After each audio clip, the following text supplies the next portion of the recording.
I'd like to bring to the stage the Rock Hall's very own Michella Dilworth, who'll be leading the interview today. And now, if you'll help me give a warm Rock and Roll Hall of Fame welcome to Alex, Jack, Ryan, and Zach, All Time Low. Wow. Hello. This is very official.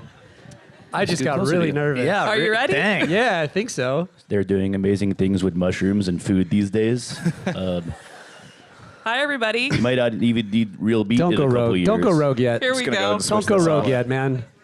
Yeah, let's give I it know like you 10 guys minutes. can't help yourselves, but We can take it off the rails in 15 minutes. yeah. fine. Like let's get two questions. Turning in. this Like, off. let's do the intro. Is everybody excited? Yes. I think if I'm excited, I know you all are excited too. So obviously, I really wanted to start this interview off going back to the beginning. Obviously, I know that Alex and Jack met first, and apparently Jack was wearing an inappropriate shirt. Yes. Tell your mom. Define inappropriate. Yes. Jack. Inappropriate for school, I think. Jack was Correct. wearing a T-shirt from Hot Topic or Spencer's Gifts. I don't remember which one. And he was asked that day to turn it inside out because it was not appropriate for the school halls. You're so cool. It was tell your girlfriend I said thanks. Yeah. Which he wore. Pretty cool in 7th grade. Often. A lot of people thought I was pretty cool. That was a regular part of your wardrobe back then. That was a staple beanie. piece. And I went, man, that guy must be so cool. Because before that I was coming in from a school where we had to wear button-down shirts and uniforms and Oh, stuff. wow. So I was like, you can wear shirts like that now? That was You actually my- can't. It turns out no. Turns out you can't. But I was impressed. And then kind of how did the band form? Obviously, I know that you guys, the three of you went to the same high school, but Zach went to a different school. Yeah, Can you guys kind early- of explain how it all came together? Early on back in then? 9th grade, Jack and I were in the same French class. Might have been the second day. It was, yeah. And I Shout was out wearing. to Monsieur Verde. Yeah, Monsieur Vert, Mr. Green. Bonjour, ça va? Oui. Bonjour. And I was wearing a band shirt. He liked the band. And we just started talking. He asked me if I wanted to come jam with Alex. And they already had a drummer, so it was kind of. Can I curse? Oh, I didn't know that. It was super uncomfortable. allowed to? Yeah, so Yeah, the- you Because can we had to. It's kind of Yeah. shitty of Jack to throw me into the flames and be like, all right, here you go. So me and Alex had different iterations of the band. We had Yes, a yes. drummer, we had different bass players come in and out. And It was not yet all-time low. It was not yet all-time low. Right. An unnamed music project that Yeah. would become. And Alex, we'd heard around school that Ryan's the best drummer in the school. So we invited Wasn't him. he in, you were in word on the drumline too, playground. right? He had heard from me, by the way. Yeah. And Ryan came to our band practice to watch us practice, me, Alex, and our buddy John. And we were like, oh, let's play Roller Coaster by Blink-182. And John's like, I can't play that. And I looked at Ryan, and Ryan's like, oh, I can play it. And Ryan came and played Carousel with us, and I was like, I looked at Alex, I was like, That oh. is just so savage. It's so savage, but it also like, that's like, we weren't I mean, we we were taking it pretty too serious. cutthroat back then. yeah. Well, and Blink-182 was a big influence for you guys, Oh, yeah. so rightfully Yeah. so. What's crazy, though, the part of that story is that I literally spent the entire prior summer learning the bridge to that song, which is the part that your old drummer, John, couldn't play. Correct. And, something that should take any normal drummer 3 listens took me an entire summer. But you got it, right? And I got it, and I played it that day, and that was kind of it. But you know what? If looking back, it feels savage, but it actually, like, we were 12. There was like no it didn't, band, or right. 13. Like, Yeah, it it didn't was really just friends playing. It didn't really feel that serious. It's like, oh, we're just jamming. Yeah, but I John looked was at kind of Alex. just and like, all right. I was like, do you even still know John? Later, John became a crypto billionaire. by yeah, the he way, literally so- is a, he's literally the He crypto seems like he's doing billionaire. just Pretty sure John's fine. doing just fine. Yeah. He's either a billionaire or in prison because he was part of that whole crypto mix-up. Either way, he's fine. No, but He's accounted for. yeah, I looked at Alex and I was just like, I mean, it was a no-brainer. Right. That we had to get For this sure. guy in our band. It was fun. And then the best story about the band is how we got Zach. And it turns This out is my favorite. Zach's talent is crazy good and was even in high school. But the sole reason he was in the band is because he was just a cool kid that could skate well. That And was it. played And we were bass like, without well, a we pick, need right? that. Well, and the best part was I show up to Alex's house and like I was skateboarding and I didn't have a lot of money. And so he had this brand new skateboard and he was like, oh yeah, you can try it out. Oh, wow. And I slowly just took it and just never gave it back. You're like, this is mine.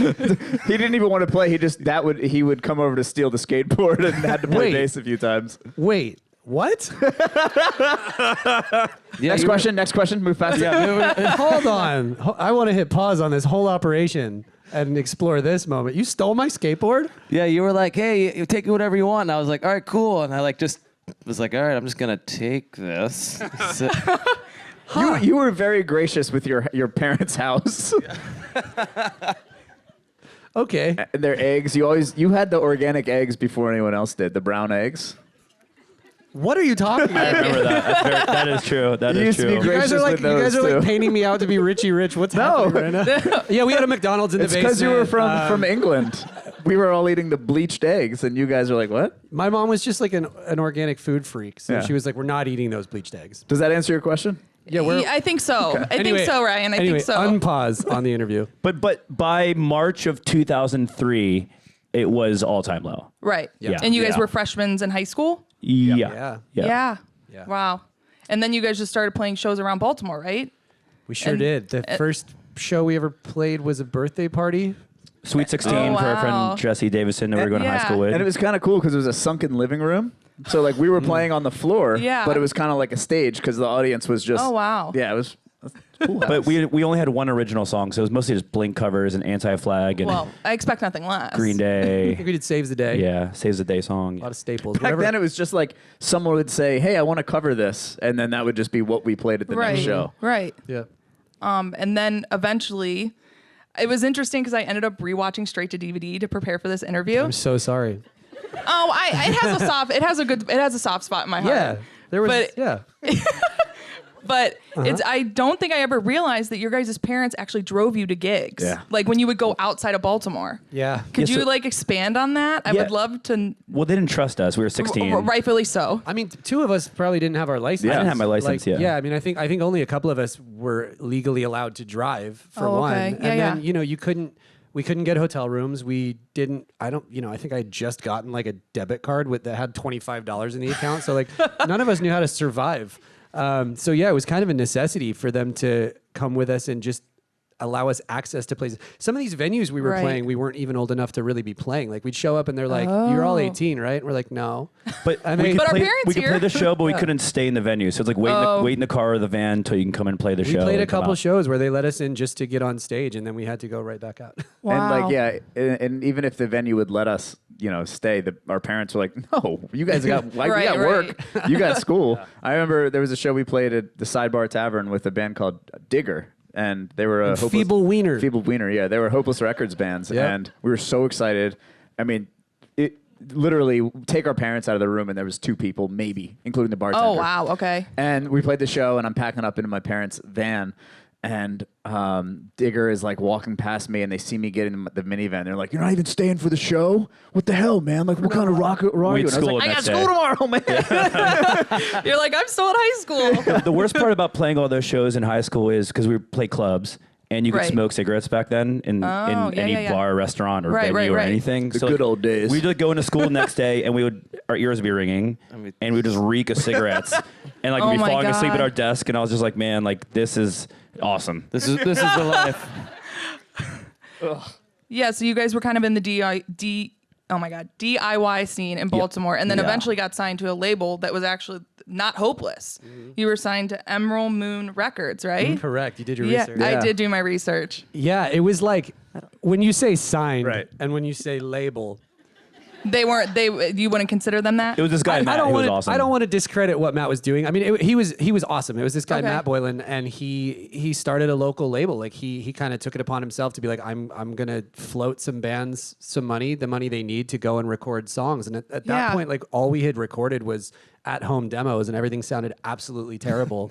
And he basically just the label concept was that he gave us like $1,000, and we got to go and record. Party actual- scene, right? yeah, Yeah, actual party music scene. that sounded passable, and basically paid him back by selling those records at shows. Oh, okay. And so that's the extent to which it was a label. Okay. And but yeah, I mean, it was awesome. I mean, like he was putting out compilation CDs with all the local bands at the time, and there was a sticker that totally legitimized it. I was like, that's a label. They got a were sticker. wrapped. Right. Like Yeah. the CDs Yeah. were plastic wrapped. I think importantly though, it made us, the 4 of us and our parents, like discuss, is Right. this the right move? What does this mean? And set us up a little bit for when an actual label came through and was like, we want to sign you, or more often than not, we don't want to sign you. But Right. it set us up for that path, which was nice. And it seems like your guys' parents were pretty supportive. Crazy. When you guys, Once a week, we'd go to Ryan or Alex's parents' house, and all of our parents and us would sit around and discuss everything. wow. Yeah. Have board meetings. I think Yeah. that's great though. And yeah, Alex's dad would help with finance, and your dad would help with management. yeah, it was pretty crazy. I mean, just things like that. Like, why? We weren't, I don't even know if we were getting paid. No. Like, I don't think we were. The accounting was literally just opening the cash box that's out in the In the Yeah. exhibit. Yeah. exhibit. And being Still like, empty. Yep. We'll check back next week. But no, I always say, like, and it's a lesson that I'll take for the rest of my life, is like, without our parents doing that, we're Right. not here today. So Yes. Right. it's very important. And Yeah. it's been the same four of you the whole time, The entire which time. is amazing. Sorry, John. Well, he didn't make the cut, I don't think, John's Jack. doing okay though. Yeah. Really okay. And then eventually, how did Hopeless come about? Could you kind of tell me about that? So, thankfully, Matt funded this project for us. We had a record that sounded like a record, and it put us on the radar enough with labels. At that time, like Right. Pure Volume was huge, and MySpace music was just starting to take off, and so we had a way to get our music out there, and it sounded passable. So that was a pretty big thing for us, and it was around that time that a couple of producers and a couple of labels started kind of sniffing around. It really started with Matt Squire, Yeah, who yeah. was a big producer at the time from Baltimore. He had just done the first Panic record. He had done Oh, wow, the yeah, Receiving yeah. Into Sirens album. Boys Like Girls record. Well, and you guys Boys have worked Like with him Girls. as well. Yes. Right. So we ended up having going on to do a record with him, a couple Okay. records with him. But at the time, he just sort of took an interest in the music, started asking questions, and he put it across, because he was working on these Fueled by Ramen records. He put it Right. across to John Janik at Fueled by Ramen. Oh, okay. And somehow at the time, Triple Crown took interest as well. And just basically, like, I started getting phone calls. I didn't know how these people got my phone number. We're still in high school. at Right, this right. point, You guys, which is because you got crazy. signed right before you graduated, right? Yeah. February. Yeah. So yeah, it took a couple phone calls. We went and showcased, like, during spring break. We drove down to Florida and played for Fueled by Ramen, and they had just signed Cute Is What We Aim For, and Yeah, so yeah. they passed on us. Wasn't meant to be. And then Hopeless Records started kind of circling, and yeah, by senior year they were kind of serious about putting something together and getting us out on the road more seriously. I think Totally. they took an interest because we were really self-sufficient for a young band. Like, we had a van, we were booking our own shows, we were hitting other bands up from out of state on MySpace and things like that, and saying, do you want to do a show trade? Like, Right. we could sell out probably like an 800 cap In or Baltimore. 400, 500 cap, like, In Baltimore. yeah, in Baltimore. We had a pretty good, like, hometown crowd, which made out-of-state bands want to come and play with us and support us. So then we would be like, well, let us come play your show in Jersey or PA or wherever it may have been. And that, I think, showed labels that we were, A, really driven and wanted it to happen, and B, that we were pretty self-sufficient, which at the time in this DIY music scene, like, that was so important, just starting to make things happen for yourself. Yeah, so I think Hopeless kind of And- took it more seriously. And weirdly enough, we showcased for like 6 labels. Yeah. Like, Right. played live, played our songs. The only one we didn't showcase for, Hopeless. Of course. Like, all the ones we did yeah. showcase for, they're like, we don't want you. right. So I'm really happy they didn't see us live. Which says a lot about our live show at the time. That's what I'm getting at. They kind of did it on good faith. It was tough to be a good live band back then. It still is very difficult, but like, I don't know. I think back to our shows back in high school, and I'm just like, ooh, it wasn't very good. Well, it's so funny because, like, obviously rewatching straight to DVD, there's a lot of old clips of you guys in there, and it's just crazy to think from there to now. Yeah. A kind of thing I wanted to touch on was, like, obviously 20 years later, did you think you'd still be making basement noise when you started out in Ryan's parents' basement? Wild. No. I mean, I certainly didn't. yeah, I don't think any of us back then expected this to have the longevity that it's had. You know, I mean, it's you kind of forget when you're doing it. Like, we've always loved doing this. We've always been passionate about it. And to be honest, like, you guys have made it so refreshing every single time we put out music. It feels like that gives us the drive to keep going. And I would say, like, it just never registered until it had been 20 years that it was 20 years. You know what Yeah. I mean? You just Yeah, play it wasn't like shows- in 15 years we're like 5 more years. right. Right. Yeah. That'd be weird. So yeah, I mean, I think we probably at the time expected it to be like, we'll give this a go. We'll have a couple years, Right. maybe do a Warped Tour if we're lucky, and then we'll Right. call it and go get, Yeah. go to college. But Right. yeah, it somehow maintained and kept growing and kept changing and evolving. And To put into perspective, our first tour ever, Ryan applied to University of Phoenix. Online Yeah. to do that and for got the road. accepted, mind you. You always had one foot out the door. For Well, sure. I was gonna say, like, to this day, like, I have such bad. I don't know if it's like imposter syndrome or whatever. Where like, I still think going up to play a show tonight. I'll go out there right now, and there'll be 50 people in front of the stage. And I'll be like, oh my gosh, there's no one out there. he always does this humble guy thing, and then behind Ryan, closed we're doors, out he's like, there. they're all here for me. No, it's crazy. Like, I still fear that. I still just don't believe it to this day, and I certainly didn't believe it back then. Like, I was convinced to do the band instead of college by my dad. Like, I was going to go to University of Maryland. Yeah, you were gonna drop And my out. dad Right. was like, you can do that next year, man. Just give it a year, see what happens, and that's that. And here we are. So it's like always been a thing of not I don't belong, but like there's no way this is real. If we ever get the biopic made of us, we're gonna have to leave that detail out. Nobody wants to see the part where your dad is like, I've "You gotta tried to do it, quit this son." band every day. The trope is always the kid being like, "No, I'm not going to school. I'm gonna be in a rock and roll band, It's Dad." so true. F The three of you. you guys were so cool, like making plans for tour, and I'm like, well, I do like electrical engineering. Meanwhile, so there Oh may- my God. It's your father being like, "Dude, just go play rock." Yeah, you music." might want to go do this. Well, you kind of touched on it, Alex, but I think a big part of your guys' success is like you grew up with your fans. And I think you've always related. You've always made such a good community for your fans. And I think that's just a big part of it that's really led to like you guys being where you are now, the slow upward trajectory. For sure. It's always been a huge part of how we built this band. Kind of going back to that like DIY roots and acknowledging that, it goes from 2 people being in the crowd to 10 to 50 to 100 and on and on. And I think it's one of those things where because it was so slow and gradual and we saw that build and we perceived that build, we were just always so, so grateful that people fucked with us, And I Right. think, and these were our peers. Like you said, these were people that we looked out in the crowds and we said like, this is us. This is just us. We love going to shows. Yeah.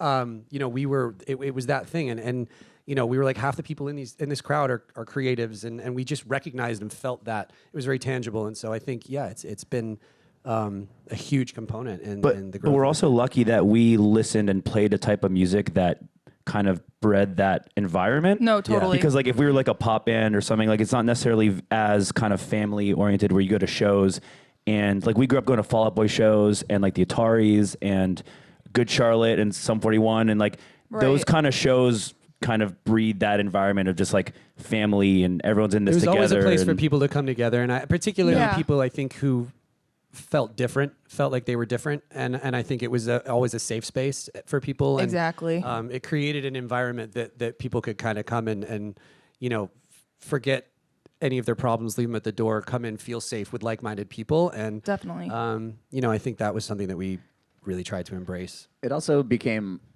like imperative to our longevity because when you're riding a high and you're growing and things are great and we're young, it's not easy, but it's so much fun. You don't have to care about much. And then as you grow a fan base and your life becomes dependent on the band succeeding, your lifestyle, everything becomes dependent on it.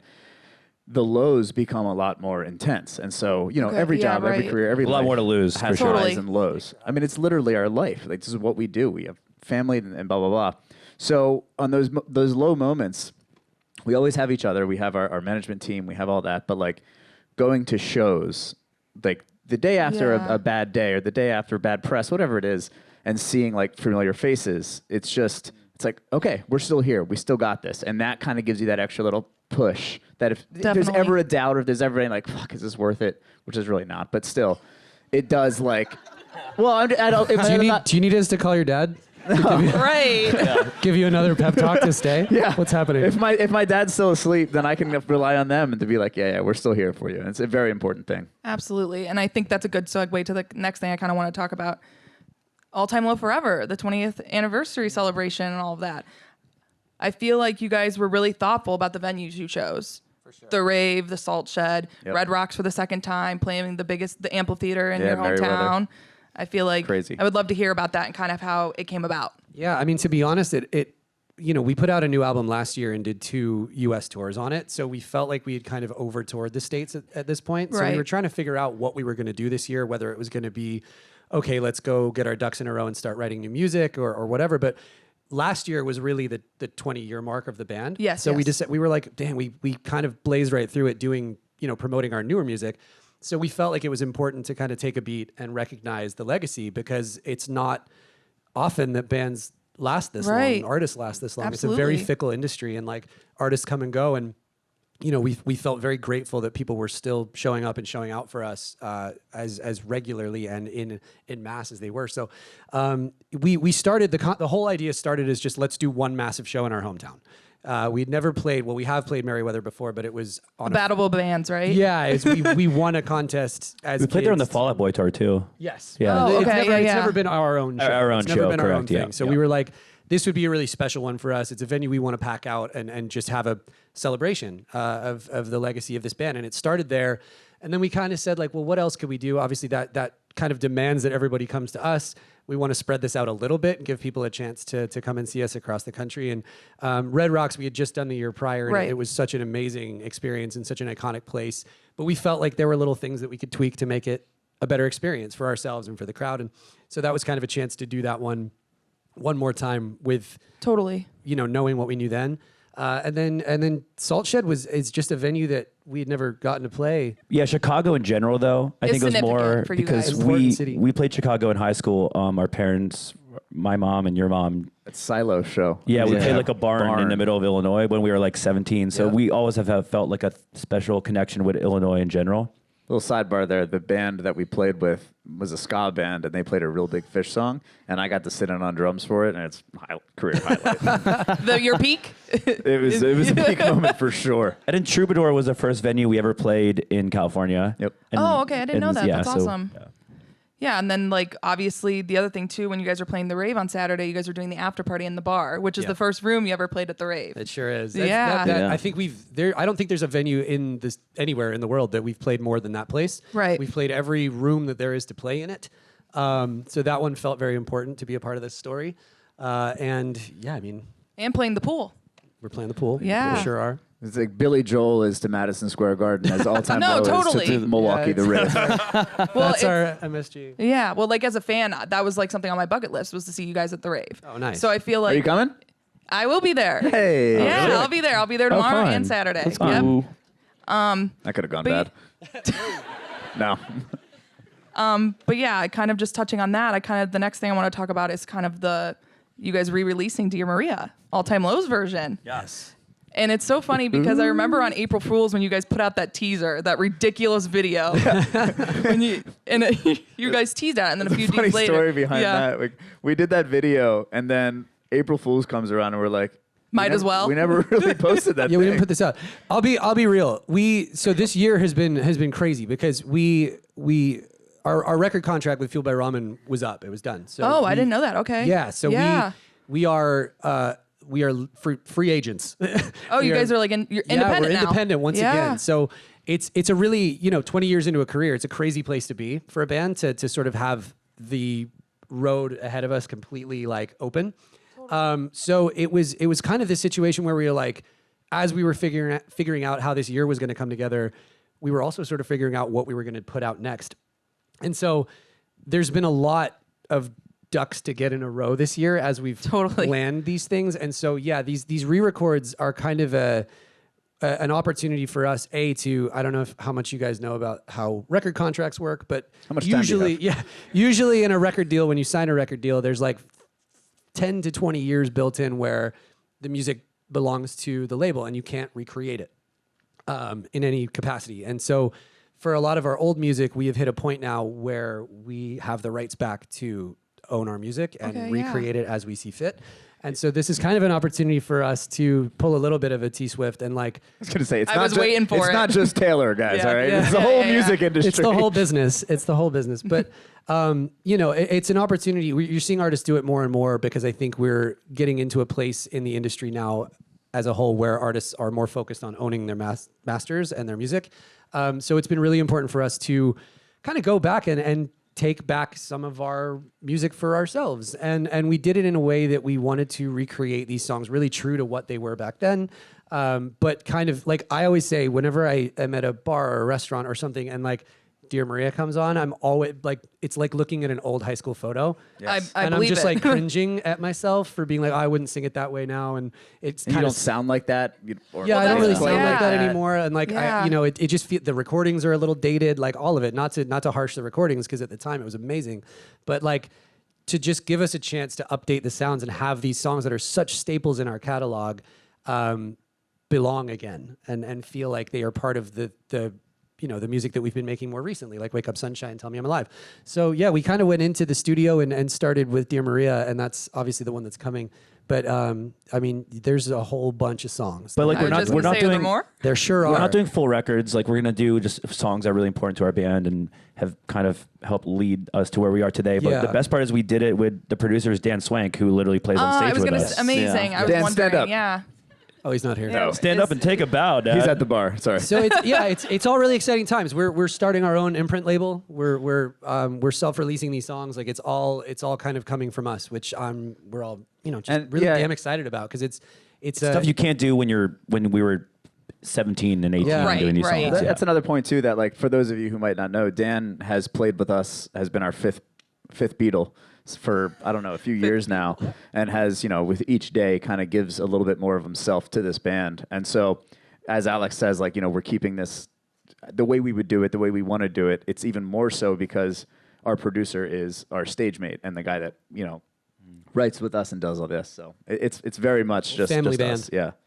Right, and I think the other thing too is like you've been playing Dear Maria for 20, how long now? Like it came out in 2008, 2007? I think 2007. Yeah, so like, and you guys close every show with Yeah. it. So I feel like over time it's even changed from probably how you execute it. Yeah. For sure. There's been Yeah. an evolution, and I mean, yeah, it's at this point, it's like playing that song is like we could all do it in our sleep, probably. Yeah. So it's well, the little inside baseball is that we've done it. We don't listen to that recording very often, the old Right. recording, and so we played it live, like you said. I mean, probably. Oh my 1,000 God, times. dude, this is embarrassing. We could tell the story, right? Oh yeah, hell yeah. What? Oh, I don't know where you're going with chorus- this. the chorus lyric? dude. It was no. Oh, so, yeah, I just because I was forgot. going to say, like, the way you sing it live is just in one full pass, so you got to catch your breath. So the breath always comes right before the chorus. Yeah. So the Yes. chorus becomes, I got your picture. And so we're listening back. Yeah, I don't always get the cuz in there. Right. So we're listening back I- to the I, like, master to of the master. song. It's already mixed. It's been mixed. Was It's it been you? mastered. Was- Yeah, and I literally go, you didn't say "cuz" I was in like, the we're chorus. missing a word. For the all-time lows version? I was like, Yeah. we're missing a really crucial word here. It's like, We literally like. and we had to go back and fix it at the last second. Did you put the in there too? You gotta wait. I'm not gonna lie, recreating the cough I believe it. was probably the most daunting part of making that song. Like replaying the song, retracking the song, easy, totally fine. We do it in our sleep, like I said. But like trying to get a cough that sounded new, but not so new that it wasn't right. Phlegmy, but not too phlegmy. It was, dude, like It was 30 minutes of just. yeah. Let's. I think there were more. I'm gonna go get a coffee, man. I'll be back in like.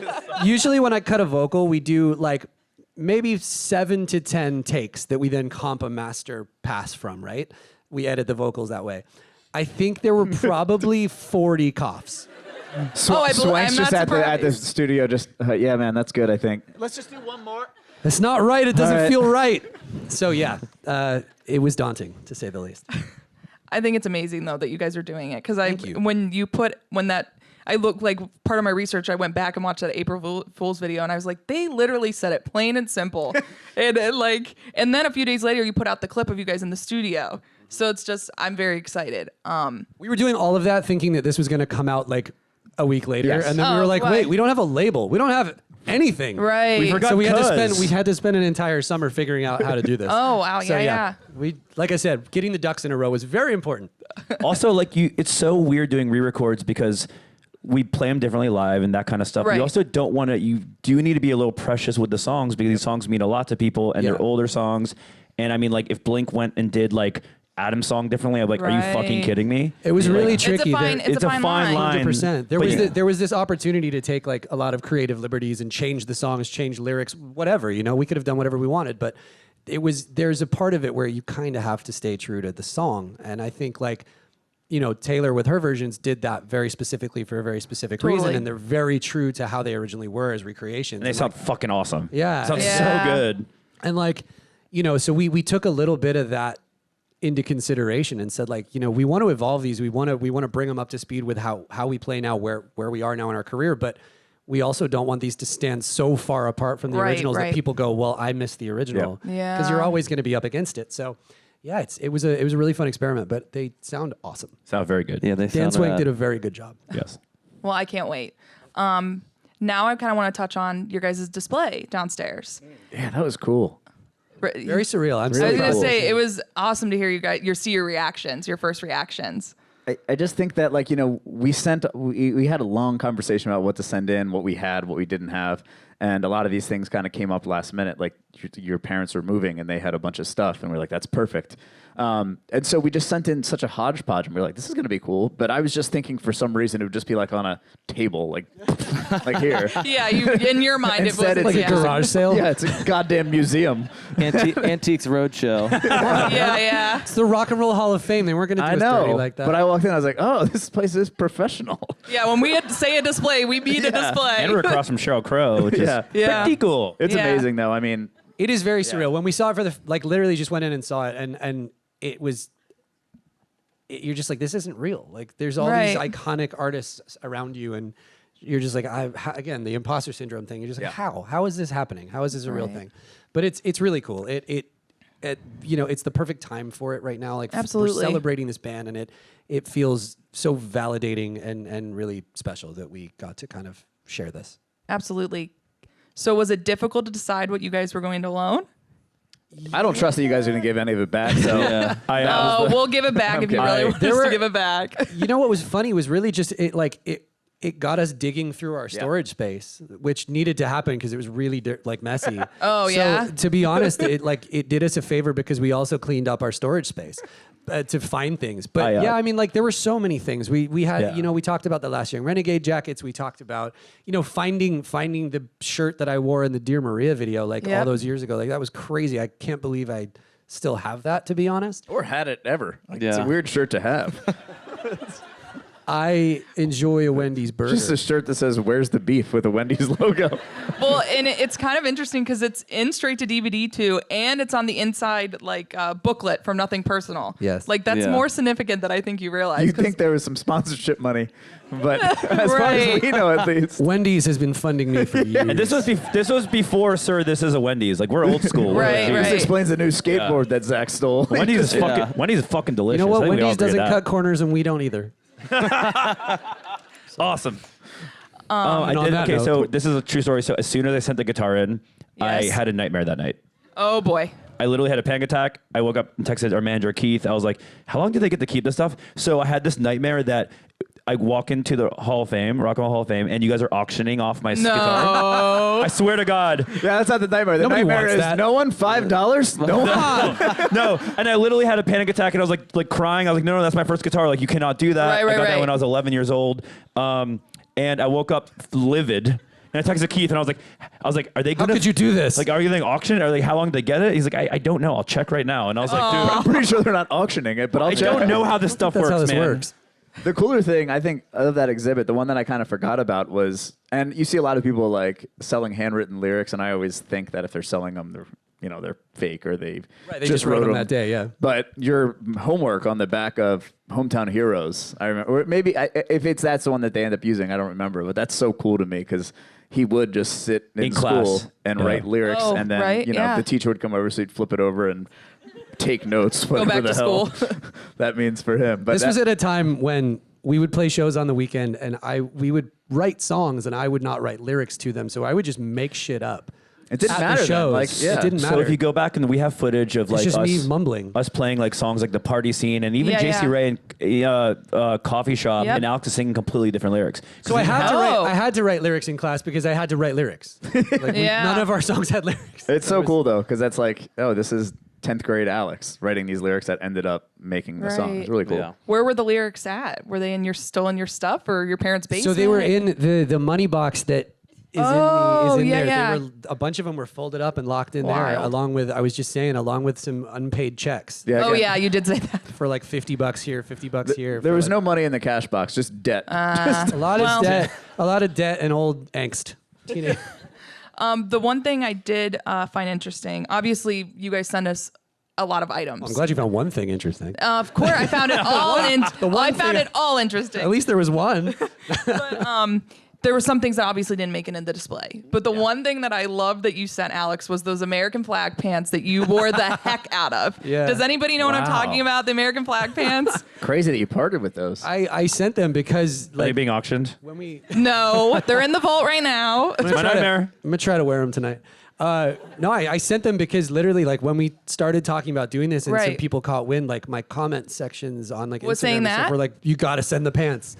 You got to send the pants. So I feel like they're iconic, but it's only iconic to like the ultimate the four fans. people here like, that know? No.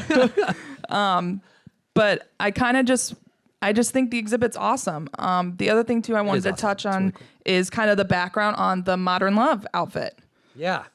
That thing is incredible. I don't think it's typical than what you typically wear in music videos. So I thought it was interesting when the music video did come out. I would love to hear the thought process behind it. I just, The guy loves red. yeah. Yep. I mean, It was, I wanted, like, we knew that we were shooting, we shot that video with our friend Lupe. And I knew that it was mostly going to be centered around a performance. Right.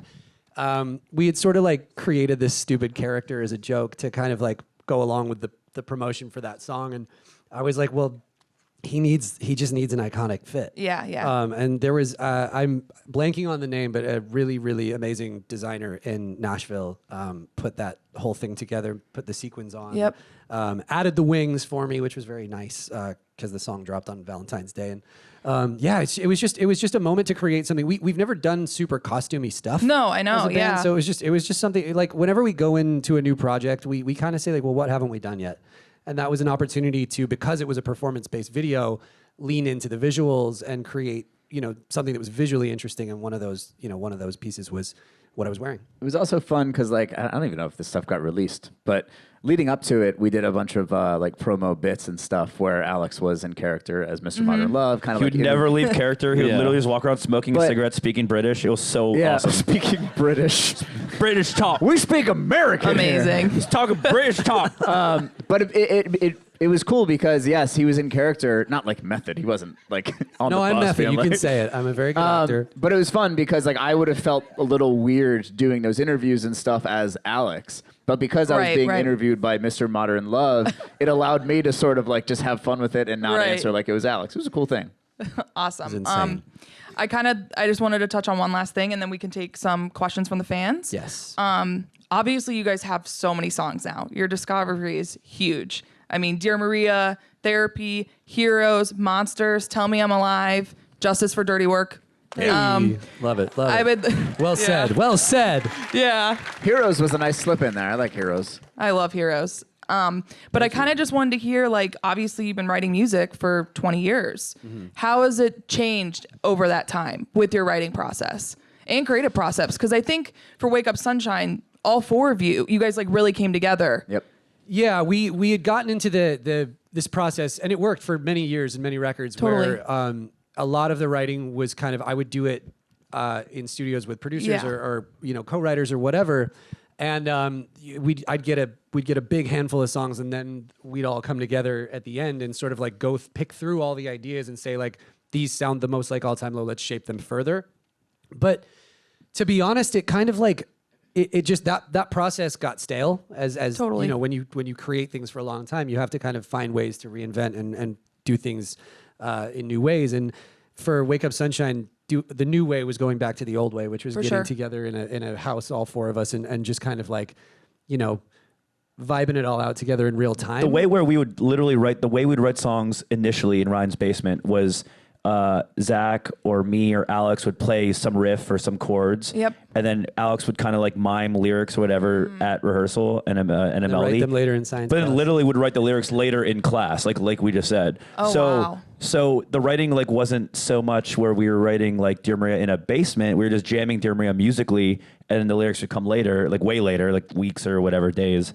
So yeah, kind of going back to that way of just starting from scratch, writing a song. Yeah, doing and then- everything a little more off the cuff, writing in real time, and like a lot of what ends up on the records when you do it that way is what is in kind of the demo of the song. And I think, at least for our process, like there's something about that always feels really special. I think like when you spit out a good idea and you record it right then and there, a lot of the time it's like there's some magic to it, Yeah. and it just makes for a better recording of the song when it feels like it was done the first time. It also makes for fun rehearsals later on because I was gonna say. we'll go to like play, I don't know, Sleeping In or something, and we will have not played that guitar part, or Alex won't have, since he wrote it, at 2 a.m. on the couch while demoing out the song, Right. not ever thinking that. a year and a half ago. Yeah, It would- and so yeah. like he's like.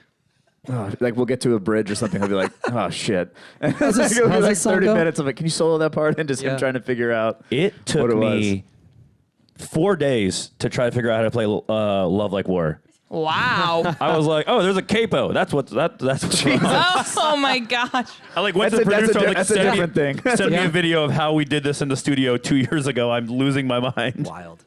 Well, it's funny you mentioned Love Like War because one more thing, and then we can go on to the fan questions. You guys have done a lot of collabs. Hell like yeah. I have Yeah. went back and looked. I mean, Mark Hoppus from Blink on Future Hearts, Black Bear and Monsters. You did a version with Black Bear and Demi Lovato. You've done several with DJs, Avril Lavigne, Teddy Swims. I mean, it's crazy. Who has been your favorite, and why have you guys have kept doing so many? Because I feel like you've had a lot of features on your albums. sure. Hearing Mark Hoppus on an all-time low song Right. was like fucking insane. We went to his house and did it in his house, and that was like hearing Mark Hoppus sing lyrics that Alex wrote. I was like, okay, like I don't get every breakup right now. This is fucking. Right. This is the reason why we are a band. This is the reason why we're here. Like this is the peak.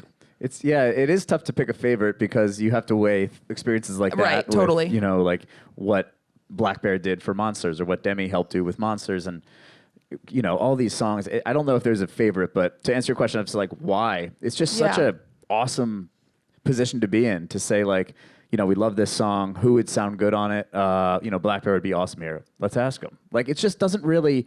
It's such a crazy position to be in that if you don't take advantage of it, it just seems That was silly. a unique one too with Bear because he wrote, he brought something so different to Yeah. the table with the song. We had a second verse written and we just okay. we took it out and sent it to him and just said, do your thing. And yeah. And so what we got back was like new to us and we had no idea what to expect. And he took the song in this completely different direction than we had thought it would go. And that was really cool because sometimes with a feature you'll write the whole song and you'll send it and you say, hey, Right. can you sing this? Yeah. And just do your thing. And that's amazing too. But in this case, we got something back that was like wholly new to our ears when we had been living with this song for weeks already.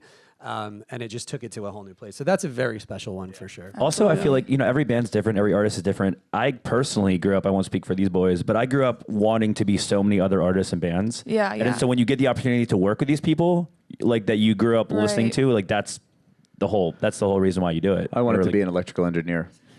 Well, He worked at Radio Shack for 2 days. yeah. 2 days. Not even 2 days. One Not shift. even. Well, $14. I think we can do some fan questions now Yeah, if you let's guys do are still up for that. Love it. This was great, by the way. Yeah, really, well done. really well done. Great Round of question. applause to our Thank host. you. Thank you. Real quick. It's Yes. So good. I do need a shout out all the stories about us in high school when we were Yeah. meeting with record labels when we were 16 and 17. We had 2 managers, Keith and Nano, and we still have them today. Hey, Amazing. Same managers our whole career. Yeah. Pretty rare. Yeah. Absolutely. and on that note, you guys are both fired. Well, Pack your things. so if you guys want to raise your hands, we can take a few fan questions. I would do this every day, I think. This type Michaela, of let's thing. do her right there. Yeah. Go O's, baby. Or they. How did you choose the name All Time Low? Great question. We were in my mom's car. We had a list of terrible names. We had a show coming up in a couple of weeks at a real venue that printed a real ticket. And the promoter of that venue, who we still know to this day, this guy Paul, Still does our Maryland shows. was like, what the hell is your band name? I booked you on this show in good faith and you don't actually have a band name. So we were like, okay, we need to pick something. It should be noted that like on flyers prior, we were using like some character font that wasn't really like in English. It was just Yeah, I it don't was even just know all. Yeah, it was shapes. just all made up. So yeah, we had this short list of names. They were all pretty terrible, and All Time Low just stuck. It felt like, it was from a song of a band that we looked up to at the time, New Found Glory, and It didn't feel. I remember because we said it. We were in my mom's car in the driveway, and I remember her being into it. But also, I remember Mom approved. Mom approved. But I remember being like, it doesn't feel like it represents our music. And But it still doesn't. And it still doesn't. Like I truly remember being like, it feels. but it does represent my state of being at all times. Yes. We still fight it like every time we're on a plane and what do you do? I play in a band. What's your band? We say All Time Low and we say it's not as sad as it sounds, I promise. Like as if we were ninth grade. But also, this is kind of weird. But back then, there's so much stuff was taken already, and so the first thing you do when you think of a band name in high school is you go and Google it to make sure it's not taken. And the only thing we could find was George Bush's approval rating. Oh my yeah. goodness. Like that's the only thing that came up when we Googled it. We're like, I think we're safe We're in the with clear. the name. My We're in the mom, clear. every time we go out to dinner, do you like music? Yeah, to the server. Yeah, I like music. Well, you should look up All Time Low. Just remember the president's approval ratings. Nice, Kathy. Nice. 2003 was lit. Well, I think we can take maybe two more. Michaela right here. How do you know the name? Oh, I thought you knew Oh, everyone's she's name. I was like, Michaela. wow. Oh, that would be amazing. Yeah. Gary. Seat 12G, Michaela, go. Okay, so since we're at the Rock Hall, who is a current inductee that has been an inspiration, or a band that has been an inspiration to you that you would like to eventually see become inducted? Wow. Oh, what a great cool. question. Are the Foo Fighters in? Yep, they got in 2021. Nice. Shit, they beat me. Yeah, that's. And then Jack was talking about Nirvana earlier. They've been in since 2014. 2014, yeah. Yes. I spent like so long at the Nirvana exhibit. I believe it. I will say that if they're not in it, I assume they're not in it yet, but they will be one day. Is Fall Out Boy should definitely be in it. Absolutely. I truly for what they did to like the emo scene and taking like the emo scene to mainstream. Them and My Chem I view as the leaders of that. yeah, movement. they sort of broke the Definitely. wall down. And to, like, Paramore as making well, it, but the yeah. three of them kind of took I think emo to the mainstream, and I think all three of them like definitely should all be in it. I would think that Yeah. Fall Out Boy is eligible because it's 25 years. So, Oh, is 25 it? years Yeah. of what? Being a band? yeah, from your first release. From Guys, we're almost there. single record. Interesting. Yeah. We're Wow, almost that's kind there. of wow. Here's a 25 little, years. here's eh? a little Rock Hall of Fame trivia by your friend Ron Dawson. Okay. Ron? Ron Dawson? Yeah, yeah. How many, can you name more than Dave Grohl, who is inducted twice under two different bands? Stevie Nicks, Okay. Solo and Worthy. solo and with Fleetwood Mac. Steamy. Amazing. Carole King's been inducted twice. One for her songwriting. How one about Tom for... Petty with the Traveling Wilburys? Because that was like a super group of like. No, it's just he just got in with Tom Petty and the Don't be Heartbreakers. stupid. What about who Robert? else has been in? Robert Plant. Yep, Led Zeppelin. Wow. All right, this isn't as fun as I And then- thought. I didn't know it was and going to be this then easy. Ozzy Jesus. Osbourne- Someone and say then Eric Ozzy Clapton? Osbourne is getting in for You say Eric solo this Clapton? year, and he's already been in with Black Sabbath. Cool. Ozzy Oh, deserves. Ozzy's That's- makes sense. Legend. Yeah. Legend. Okay, let's take Whatever. one more question. Wrong. Could we do We'll like do three right more? here. I'm liking this. I mean, we probably could do maybe, depending on how long your guys' responses are. Nobody maybe two needs more? to see games we Yeah. play. We can all just Shit, are they on? just kidding now. So I made a cool little Future Hearts Club friendship bracelet, and Amazing. I wanted to know if I could give it to you, Zach. What the So fuck? nice. Zach! What Yeah, the- go That's so ahead. nice. No. Excuse me. Anyone else? Okay. You I know, think we usually can you're supposed to take bring one for more the whole question. class. No, we'll do a couple more. I love you, but we'll do more because that doesn't Michaela, really let's count do as a right question. here, dead center. Don't break. Where are we In the looking? meantime, here's another Rock Hall trivia question. We're good, man. What drummer? Hi. Hi. What band? Speaking of, What band are you? Holy shit! Who the hell are What you? band is this? I would lose my mind, dude. Who are you? What who are is you this? guys again? I'm so sorry. What was your question? I just stumbled into this room. I'm just. I think I'm in the wrong meeting. Speaking of collaborations, what is a band or artist you guys have not collaborated with or toured good with? question. Post that Malone, you 100%. would like to do. Yeah. That's like Respect. Oh, okay.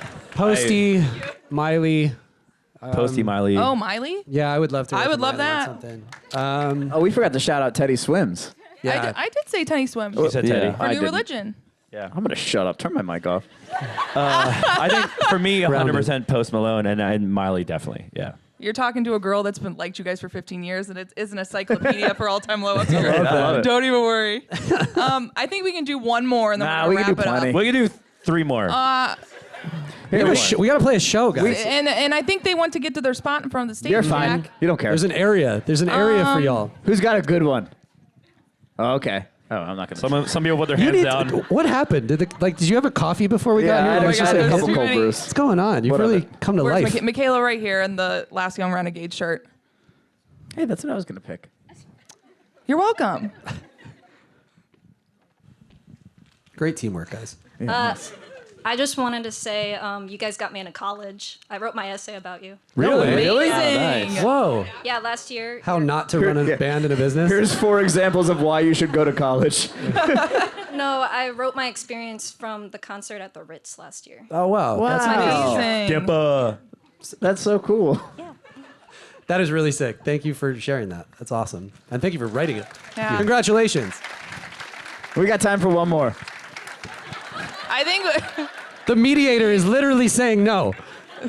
Nobody stops at There's a 6:57. bunch of people back there going like this. what'd you say? One more? Oh, we got one Okay. more. Just Nice. a big clock counting us down. 1 minute. You're going to give me Yeah, right here in the Vans hat. Or is it? It's not a Vans hat. What hat is that? Oh, wait, right here. Oh. Wait, now? eager. So excited. What was your experience like with the band Camino? Working with them on Yeah. the song. Awesome. They're a wonderful band, great people, and that song, yeah, it was a special song, and we sent it to them and said, hey, do you guys want to get involved and jump on this? And they were down, and it was kind of still early days in their career, and we were fortunate to have them. It was awesome. What's kind of funny is that was one of those collabs where you guys wrote Favorite Place in Nashville and you like sent it around and I was like, wow, this is fucking awesome. And everyone's kind of like, it's got kind of a Camino vibe. Yeah. Have a feel, Yeah. And like, we're like, oh, well, let's try to get him on it. Because it was not like, it wasn't like written for Camino, but it definitely had a vibe of theirs and we were listening to them a lot at the time. Yeah. And you get a little 2-for-1 deal because there's 2 singers. So you get Yeah. 2 guest vocals. For the price of one. And then this one. Right. It was really cool. They're the best. Awesome. Well, I think one last thing I wanted to say was, and I think the audience will like this too, all-time low forever. Hey. Yeah. Thank you so much. Thank you. Very well done. Thank you guys. Awesome. Thank you so Appreciate much. y'all. Thanks, guys. Thank you. John and Jason, did you guys have housekeeping things? Okay. Okay. I'm not leaving. Back into our hole. Back to our cave. Back in your cage. Thank you boys. guys, and great job again. That was really good. Thank you.